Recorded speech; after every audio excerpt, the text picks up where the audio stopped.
नमस्कार, देवभूमि समाचार में आप सभी का स्वागत है। मैं आपके साथ दिव्या पांडे। बुलेटिन की शुरुआत करेंगे गुजरात के अहमदाबाद में यात्रियों को ले जा रहे एयर इंडिया के विमान के दुर्घटनाग्रस्त होने की खबर पर उत्तराखंड के मुख्यमंत्री पुष्कर सिंह धामी ने गहरा दुख व्यक्त किया है। सीएम धामी ने कहा है कि अहमदाबाद में एयर इंडिया के विमान के दुर्घटनाग्रस्त होने का समाचार अत्यंत दुखद और पीड़ादायक है। राहत और बचाव कार्य युद्ध स्तर पर जारी है, तो वही ईश्वर से सभी यात्रियों के सकुशल होने की प्रार्थना करते हैं। वो बता दें, अहमदाबाद हादसे पर सीएम धामी ने दुख जताया है। दुर्घटना का समाचार आया है, बहुत दुखद है।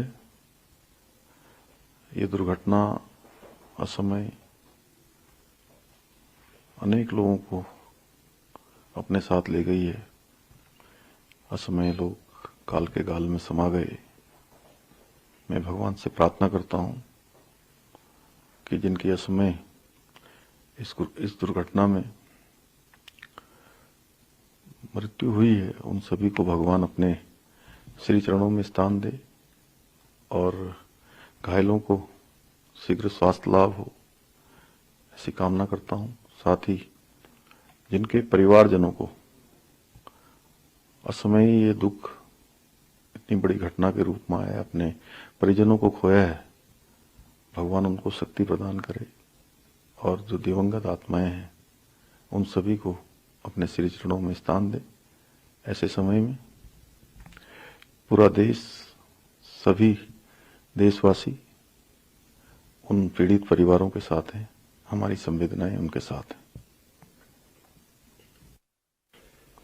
गुजरात के पूर्व मुख्यमंत्री विजय रूपाणी जी की भी डेथ हुई है। इस दुखद घटना में गुजरात राज्य के पूर्व मुख्यमंत्री विजय रूपाणी जी का भी देहांत हुआ है। इसमें उनको भी इस घटना ने अपने आक्रोश में ले लिया है। श्री विजय रूपाणी बहुत ही विनम्र, सरल और सहृदयी राजनेता थे। गुजरात राज्य के लिए, देश के लिए उन्होंने बहुत योगदान किया। ऐसे समय में उनका चला जाना बहुत बड़ी क्षति है। मैं भगवान से प्रार्थना करूंगा कि भगवान उनको श्री चरणों में स्थान दे और उनके परिवारजनों को, उनके चाहने वालों को, उनके सभी मित्रों को, सभी शुभचिंतकों को, समर्थकों को ऐसे कष्ट के समय में भगवान उनको शक्ति प्रदान करे। तो खबरों में आगे बढ़ेंगे। कैची धाम मेले की सुगम यातायात व्यवस्था के दृष्टिगत नैनीताल पुलिस द्वारा डायवर्जन प्लान जारी किया गया है। इस दौरान एसएसपी नैनीताल ने आम जनता, श्रद्धालु और सैलानियों से अपील करते हुए कहा है कि सभी लोग इस ट्रैफिक प्लान का पालन करें, जिससे परेशानियों से बचने में उन्हें मदद मिलेगी। तो वहीं नैनीताल सबने कहा है कि 14 और 15 जून को कैची धाम मेले में भारी संख्या में श्रद्धालुओं के आने की उम्मीद है। इसलिए नैनीताल पुलिस ने ट्रैफिक प्लान जारी किया है, जिसमें 14 और 15 जून को नैनीताल और कैची धाम में किसी भी प्रकार से टू व्हीलर को चलने में अनुमति नहीं दी जाएगी। इसके अतिरिक्त कैची धाम के लिए शक्ल सेवा भी शुरू की गई है, जिसमें सभी लोग शटल सेवा का उपयोग कर सकते हैं। साथ ही नैनीताल से कैची धाम या फिर कैची धाम के लिए दूसरे मार्गों से आने वाले प्राइवेट वाहनों को कोई एंट्री नहीं दी जाएगी। 15 जून को जो कैची में कैची मेला होने वाला है, उसके मद्देनजर नैनीताल पुलिस के द्वारा एक ट्रैवल प्लान जारी किया गया है, जिसमें कुछ शटल सर्विसेज की जो संचालन के बारे में बताया गया, पार्किंग्स के बारे में बताया गया। इसके साथ ही डाइवर्जन प्लान है, उसको भी हम लोगों ने जारी किया। तो जो श्रद्धालु कैची धाम आना चाहते हैं या पहाड़ की यात्राएं करना चाहते हैं, वो नैनीताल जिले में आने से पूर्व जो हमारा डाइवर्जन प्लान है उसको ठीक से देख लीजिए। ऐसे जितने भी टूरिस्ट हैं जिनको कैंची के अलावा अल्मोड़ा, बागेश्वर, कौसानी, रानीखेत या पिथौरागढ़ की तरफ जाना है, वो भीमताल से ही डाइवर्ट कर दिए जाएंगे और भीमताल से खुटानी, पदमपुरी होते हुए उनको पहाड़ की यात्राएं करनी है। इसके अलावा जो कैंची धाम के लिए जो टूरिस्ट आ रहे हैं, उनको शटल सर्विसेज से हम कैंची धाम लेके जाएंगे, वहां से वापस शटल में पार्किंग एरिया में छोड़े जाएंगे।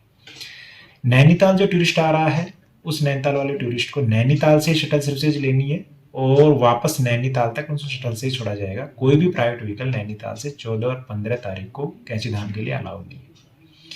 इसके साथ साथ जिन लोगों की 14 या 15 तारीख को ट्रेन या फ्लाइट्स हैं, वो लोग भी अपनी यात्राएं इस हिसाब से प्लान करें कि डाइवर्जन प्लान आप पहले देखिए और उसी हिसाब से आप एक सेफ टाइम लेके चलिए, क्योंकि पहाड़ से जो लोग आने वाले हैं उनके लिए भी कुटानी, पदमपुरी, भीमताल वाला रास्ता डाइवर्ट करने के बाद में बताया गया है। तो उसी रास्ते से उनको यात्राएं करनी है, तो आप समय से निकलें ताकि अपने फ्लाइटें और आप ट्रेन पकड़ पाएं। इसके साथ जितने बाइकर्स नैनीताल आने वाले हैं या कैची धाम की तरफ आने वाले हैं, हम आप सबको अवगत कराना चाहते हैं कि 14 और 15 तारीख को सभी प्रकार के 2 व्हीलर वाहन नैनीताल जनपद में प्रतिबंधित किए गए हैं। आप 2 व्हीलर से ना नैनीताल आ सकते हैं, ना ही कैची धाम जा सकते हैं। स्थानीय जो निवासी हैं वो स्थानीय काम से अगर इधर उधर जाते हैं तो अपना आई कार्ड अपने साथ में रखें। कोई ऐसे सरकारी कर्मचारी जो सरकारी कार्य से इधर उधर 2 व्हीलर यूज कर रहे हैं तो वो भी अपना आई कार्ड साथ में रखें ताकि उनको लाभ। बता दें आपको, कल से 14 तारीख से कैची धाम मेले की शुरुआत हो रही है। ऐसे में मेले में भारी संख्या में श्रद्धालुओं के आने की उम्मीद जताई जा रही है। तो वहीं यातायात व्यवस्था, तो वही खबर विस्तार से जानकारी देने के लिए हमारे साथ हमारे संवाददाता अभय कैंतुरा देहरादून से हमारे साथ जुड़ गए। अभय, कल से कैची धाम मेले की शुरुआत हो रही है, क्या कुछ व्यवस्था की गई है? देखिए, ये कह सकते हैं कि कैची धाम मेले को लेकर इस समय प्रशासन पूरी तरीके से अलर्ट मोड पर नजर आ रहा है। खुद मुख्यमंत्री पुष्कर सिंह धामी ने जब उच्च अधिकारियों की बैठक यहाँ पर की थी तो उनको दिशा निर्देश यहाँ पर दिए थे कि कैची धाम मेले के दौरान किसी भी प्रकार से किसी भी श्रद्धालु को कोई परेशानी वहाँ पर नहीं होनी चाहिए, चाहे वो ट्रैफिक का समय सारणी हो या फिर दूसरे जो प्लान हैं उन सभी प्लानों पर अधिकारियों को इम्प्लीमेंट करने की आवश्यकता होगी और बेहतर प्रबंध वहां पर देने होंगे ताकि जो श्रद्धालु वहां पर पहुंच रहे हैं उनको बेहतर सुविधाएं वहां पर मिल सके। मुख्यमंत्री पुष्कर सिंह धामी के निर्देश पर ही शासन की तरफ से नैनीताल जिले के जो जिला प्रशासन है या पुलिस प्रशासन के अधिकारी है उनको यहाँ पर दिशा निर्देश यहाँ पर दिए गए कि किस प्रकार से उनको इस दौरान वहाँ पर कार्य करना है। जो रणनीति वहाँ पर बनाई गई है, जो रूट मैप वहाँ पर बनाया गया है, उसी रूट मैप के आधार पर आगे कार्य वहाँ पर करना होगा ताकि इस मेले को विधिवत रूप से वहाँ पर संपन्न कराया जा सके। जो श्रद्धालु यहाँ पर पहुँचेंगे उनके दर्शन वहाँ पर आसानी से और सुगमता से वहाँ पर दर्शन कर सके, ऐसे प्रबंध वहाँ पर करने होंगे। खुद जिला नैनीताल का जो जिला प्रशासन है वो इस कैची धाम मेले की जो व्यवस्थाएं हैं, जो प्रबंध है, उनको दुरुस्त करने में यहाँ पर जुटा हुआ नजर आ रहा है। ये कहा जा सकता है कि जो ट्रैफिक प्लान है, जो सबसे ज़्यादा जो ट्रैफिक की जो समस्या इस दौरान वहाँ पर हो सकती है उसको किस प्रकार से सुलझाया जा सकता है, उसको लेकर इस समय पुलिस विभाग काफ़ी अलर्ट मोड पर नज़र आ रहा है। पुलिस विभाग की तरफ से पहले से ही यहाँ पर दिशा निर्देश जारी कर दिए गए। लोगों से भी अपील यहाँ पर की जा रही है कि वो जो दिशा निर्देश हैं उन दिशा निर्देशों का पालन वहाँ पर करें ताकि किसी भी प्रकार से उन्हें किसी परेशानी से रूबरू ना होना पड़े। ये कहा जा सकता है कि इस समय कैची धाम मेले के लिए जो शटल सेवा है वो नैनीताल से वहाँ पर शुरू कर दी गई है। जिस प्रकार से केदारनाथ धाम में है कि सोनप्रयाग से आगे आपको अगर गौरीकुंड तक जाना है तो फिर जो वहाँ की जो स्थानीय जो शटल सेवा है उसका उपयोग वहाँ पर करना होगा और उसी शटल सेवा के माध्यम से वो आवागमन वहाँ पर कर सकते हैं।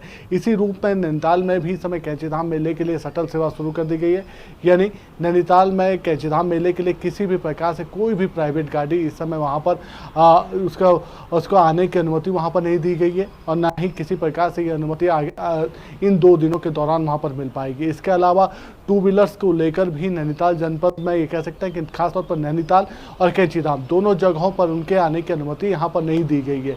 वो किसी भी प्रकार से इस समय आने का वहां पर अगर प्रयास करेंगे तो उनको उसको रोकने का काम पुलिस की तरफ से वहां पर किया जाएगा। लोगों से अपील की जा रही है कि वो जो ट्रैफिक प्लान है उस ट्रैफिक प्लान के हिसाब से ही अपनी यात्रा को शुरू करने का काम करें। अगर उन्हें तय समय पर पहुंचना है, अपने गंतव्य तक पहुंचना है, तो उन्हें समय रहते हुए इस ट्रैफिक प्लान का पालन करना होगा और उसी के अनुरूप चलकर अपने गंतव्य तक पहुंचना होगा। इन 2 दिनों के दौरान ये कह सकते हैं कि लाखों की संख्या में वहां पर श्रद्धालुओं के पहुंचने की उम्मीद है। इसलिए बेहतर प्रबंध करने के लिए जो नैनीताल जिला प्रशासन है वो इस समय संकल्पबद्ध नजर आ रहा है। खुद मुख्यमंत्री पुष्कर सिंह धामी ने जिस प्रकार से दिशा निर्देश यहाँ पर दिए उसका पालन करने में अगर कोई भी अधिकारी या कर्मचारी लापरवाही बरतता है तो फिर उसके खिलाफ कड़ी कार्रवाई वहाँ पर की जा सकती है। जी हाँ जी बिल्कुल। अब है हजारों की संख्या में श्रद्धालु पहुंचेंगे, ऐसे में कोई अप्रिय घटना घटित ना हो उसके लिए क्या कुछ व्यवस्था की गई? देखिए, आप ये कह सकते हैं कि नैनीताल से कैची धाम मेले तक का जो रूट है यह कह सकते हैं कि जो भौवाली से जो आने वाला जो रूट है कैंची धाम तक के लिए, वहाँ पर पूरी व्यवस्था वहाँ पर कर ली गई है। इस दौरान ये कह सकते हैं कि जो अल्मोड़ा जाने वाला जो ट्रैफिक प्लान है उसे भीमताल से ही डाइवर्ट करने का काम वहाँ पर कर दिया जाएगा, या इस समय जो नैनीताल जो पर्यटक आना चाहते हैं या दूसरे स्थानों पर जाना चाहते हैं कैंची धाम को छोड़कर, उनको भी ट्रैफिक रूट के अलग अलग माध्यम वहाँ पर दे दिए गए, डाइवर्जन वहाँ पर बना दिया गया कि किस प्रकार से वो इस दौरान अपना सफ़र वहाँ पर कर सकता है। किसी भी प्रकार से कोई अप्रिय घटना वहाँ पर न घटित हो, इसलिए पुलिस फोर्स को वहाँ पर पहले से ही डिप्यूट करने का काम कर दिया गया है। पुलिस प्रशासन ने या ये कह सकते हैं कि कैंची धाम और उसके आसपास का जो परिसर है उसको अलग अलग जोन और सेक्टर में बांटने का काम यहाँ पर कर दिया है। ट्रैफिक प्लान के साथ साथ वहाँ पर भीड़ ना जुटे धाम में, इस किसी भी प्रकार से भीड़ ना वहाँ पर रहे, या बाजार में भी किसी प्रकार से कोई भीड़ ना जुट पाए, नदी किनारे कोई लोग ना पहुँच पाए, उसके लिए पहले से ही अधिकारियों की तैनाती वहाँ पर कर दी गई है।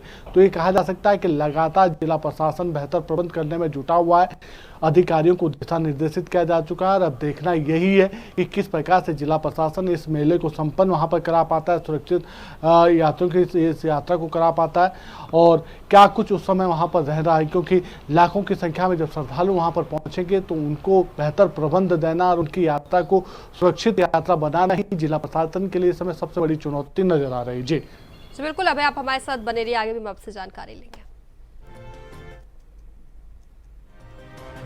तो खबरों में आगे बढ़ेंगे जहां हरिद्वार में मौसम का एक बार फिर मिजाज बदला है। अचानक घने बादलों से आसमान घिर गया है तो वहीं गरज चमक के साथ झमाझम बारिश भी हो रही है। तो बता दें आपको, बदले मौसम से चिलचिलाती गर्मी से जूझ रहे लोगों को बड़ी राहत भी मिली है। तो वहीं तापमान में जबरदस्त गिरावट से हल्की ठंडक का एहसास हो रहा है, तो साथ ही बारिश ने हरिद्वार पहुंचे यात्रियों को भी राहत दी है। तो वहीं आपको बता दें, कई दिनों से बूंदों का इंतजार कर रहे किसानों के चेहरे भी खिल उठे हैं। आपको बता दें, हरिद्वार में मौसम का मिजाज बदला है, जहां अचानक घने बादलों से आसमान ढक गया है तो वही गरज चमक के साथ झमाझम बारिश भी हुई है। वही गर्भ विस्तार से जानकारी देने के लिए लगातार हमारे साथ हमारे संवाददाता अभय कैंतुरा बने हुए हैं। अभय, हरिद्वार में मौसम का मिजाज बदला है, अचानक घने बादलों से आसमान ढक गया है, बारिश हुई है, क्या कुछ माहौल देखने को मिल रहा है? देखिए, मौसम विभाग ने जो पूर्वानुमान दिया था उसी पूर्वानुमान के तहत ये कह सकता है कि उत्तराखंड के ज़्यादातर हिस्सों में हल्की बारिश यहाँ पर देखने को मिली है, और ये जो आसमान से जो इस समय जो बारिश बरसी है, जो मौसम का मिजाज बदला है, उससे जनता को बड़ी राहत यहाँ पर मिलती हुई नजर आई है। क्योंकि लगातार जो पिछले कई दिनों से उमस और गर्मी जनता को परेशान कर रही थी, जो कह सकते हैं कि बढ़ते तापमान के चलते कह सकते हैं कि जो गर्मी ज़्यादा हो रही थी, उससे जनता को बहुत सारी राहत यहाँ पर मिल पाई है। साथ ही किसानों के जो चेहरे हैं वो भी इस बारिश से खिलते हुए नजर यहाँ पर आए हैं। तो ये कह सकते हैं कि लगातार गर्मी और उमस से तो ये कह सकते हैं कि जनता को निजात मिल पाई है, लेकिन चारधाम यात्रा पर ये कह सकते हैं कि जो व्यवसायी हैं वो काफ़ी परेशान इस बारिश से होते हुए नजर यहाँ पर आए हैं। क्योंकि चारधाम यात्रा के दौरान ये कह सकते हैं कि अगर मौसम का मिजाज बदलता है तो फिर श्रद्धालुओं की संख्या में कमी आती है, और श्रद्धालुओं की इसी कमी की संख्या के चलते जो यात्रा से जुड़े हुए जो यात्री या जो वहाँ पर व्यवसायी जो लोग हैं उनका व्यापार यहाँ पर प्रभावित होता हुआ नजर आता है। साथ ही ये कह सकते हैं कि चारधाम यात्रा मार्गों पर जो ये कह सकते हैं बारिश वहाँ पर हो रही है, उसके चलते लैंडस्लाइड या फिर जो मार्ग अवरुद्ध होने की जो समस्या है या जो देखने को वहाँ पर आमतौर पर देखने को मिलती है वो भी यहाँ पर होने लगते हैं, जिसके चलते परेशानी श्रद्धालुओं की भी बढ़ने लगती है और आम जनता भी परेशान होनी शुरू होती है। लेकिन इतना जरूर कहा जा सकता है कि बदले हुए मौसम के मिजाज से, चाहे आपका पहाड़ी क्षेत्र हो या मैदानी क्षेत्र हो, कम से कम इस गर्मी और उमस से उन्हें राहत यहाँ पर मिल पाई है, और इसका लाभ पर्यटक भी यहाँ पर उठा पाए हैं। जो सैलानी यहाँ पर पहुँचे हैं उनको भी यहाँ पर लाभ कह सकते हैं कि जो उत्तराखंड का जो इस समय जो सौंदर्य है या जो यहाँ का मौसम का जो बदलाव हुआ मिजाज है उसका आनंद उठाते हुए वो लोग नजर यहाँ पर आए। मौसम विभाग ने आने वाले कुछ दिनों तक ये कह सकते हैं कि 16 जून तक का इसी प्रकार से अलग अलग जगहों पर मौसम बदलने की संभावना यहाँ पर जताई है, चाहे वो गढ़वाल का क्षेत्र हो या कुमाऊं का क्षेत्र हो। 16 जून तक किसी प्रकार से हल्की से मध्यम गति के बारिश प्रदेश के कई विभिन्न स्थानों पर यहाँ पर देखने को मिलेगी। इस दौरान कुछ जगहों पर ये कह सकते हैं कि गरज के साथ तेज बारिश होने की भी संभावना यहाँ पर जताई गई, जिसमें चमोली हो गया, आपका बागेश्वर हो गया और आपका रुद्रप्रयाग हो गया। इन जगहों पर कुछ जगहों पर बारिश की संभावना यहाँ पर तेज होने की जताई जरूर गई है। इसके बाद ये कह सकते हैं कि 16 से आने वाले दिनों में मौसम विभाग ने कहा है कि फिर एक बार जो मानसून की जो दस्तक होगी उसके आने की संभावना यहाँ पर ज़्यादा हो जाएगी और फिर ये कह सकते हैं कि जो इस समय जो तापमान में जो बढ़ोतरी पिछले दिनों देखने को मिल रही थी उसमें कमी आती हुई नजर आएगी। जी तो बिल्कुल, अब एक विस्तार से जानकारी देने के लिए आपका धन्यवाद।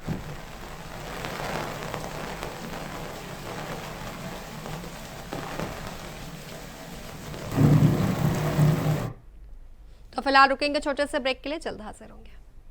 तो ब्रेक के बाद एक बार फिर से देवभूमि समाचार में आप सभी का स्वागत है। तो खबरों में आगे बढ़ेंगे। उधम सिंह नगर के बारे में मौसम विभाग की भविष्यवाणी सही साबित हुई है। जनपद उधम सिंह नगर के जसपुर में तेज हवाओं के साथ बारिश हुई है, तो ये मौसम का बदला है मिजाज। आपको बता दें, लोगों ने गर्मी से निजात मिली है। वही बारिश से किसानों को फायदा भी मिला है।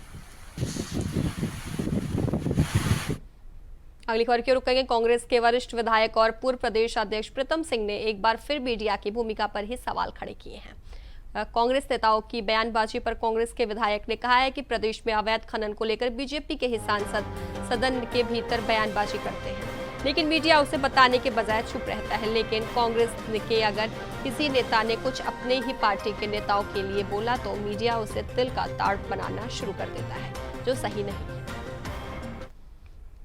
देखिए, राष्ट्रीय नेतृत्व तो समय समय पर प्रदेश के जो कांग्रेस के साथी हैं उनको आमंत्रित करते हैं। प्रदेश के परिप्रेक्ष्य में वहाँ पर विचार विमर्श होता है, तदनुसार आगे जो है हमारा मार्ग भी प्रशस्त किया जाता है।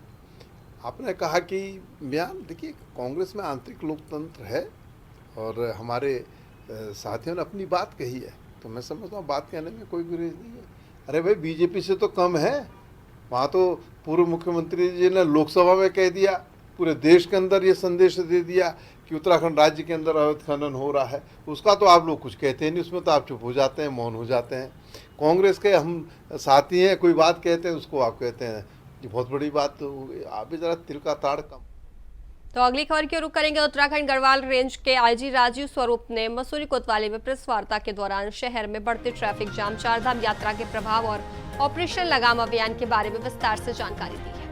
राजीव स्वरूप ने बताया है कि मसूरी में पर्यटकों की भारी भीड़ के कारण ट्रैफिक की समस्या लगातार गंभीर होती जा रही है, तो वहीं गांधी चौक से कैंपटी फॉल रोड तक कई मार्ग सक्रिय हैं, जिससे वाहन जाम में फंस जाते हैं और आवागमन बाधित होता है। तो ये विशेष रूप से छुट्टियों से यह स्थिति और विकराल हो जाती है, जिससे निपटने के लिए मसूरी में अतिरिक्त पुलिस बल तैनात की जा रही है। वहीं उनके ऑफिस के अधिकारियों को भी वीकेंड में मसूरी में तैनात किया जाएगा।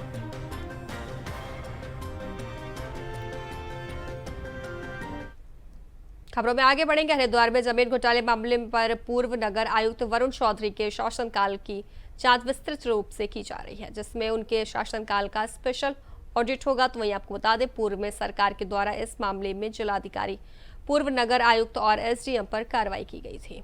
सरकार की इसी कार्रवाई पर कांग्रेस मुख्य प्रदेश प्रवक्ता गरिमा दसोनी ने कहा है कि छोटे मगरमच्छ तो पकड़ लिए गए हैं, लेकिन बड़े मगरमच्छ कब पकड़े जाएंगे यह सवाल बड़ा है, जिस पर सरकार को जवाब देना चाहिए।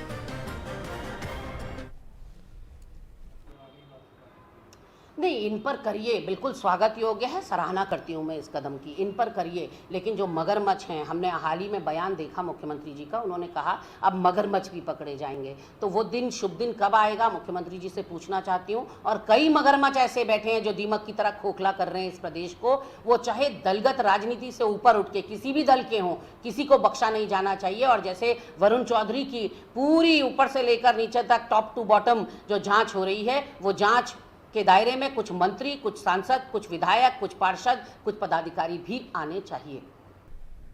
तो देवभूमि समाचार में फिलहाल के लिए बस इतना ही। बने रहे इंडिया वॉइस के साथ। नमस्कार।